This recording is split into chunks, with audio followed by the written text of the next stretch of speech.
I would like to, in the time allowing me, raise 3 key points about this crisis which is facing families and pensioners across the whole country.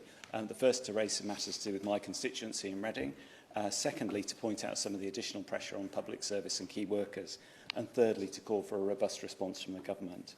To start with the points about my constituency, for those of you that do not know Reading and the neighbouring town of Woodley, we are lucky to have a buoyant local economy.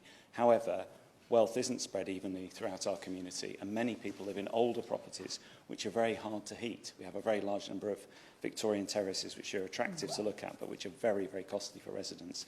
And I wanted to point out a couple of case studies which have come into my office, which are really quite powerful. We've had over 60 people contact me and my team in the last few weeks about the cost of living crisis, so it just illustrates how this is felt everywhere, including in the southeast of England. The first instance is of a woman who's a teaching assistant who contacted my team in February in deep financial distress. Before the hike in energy bills, she was already struggling to make ends meet. Her take-home pay at that point was around £1,600 a month. However, the cost of renting in our area was £1,150. And she's extremely worried now about her energy bills, how they've dramatically risen, and she's very concerned about looking after her son. She is a single parent.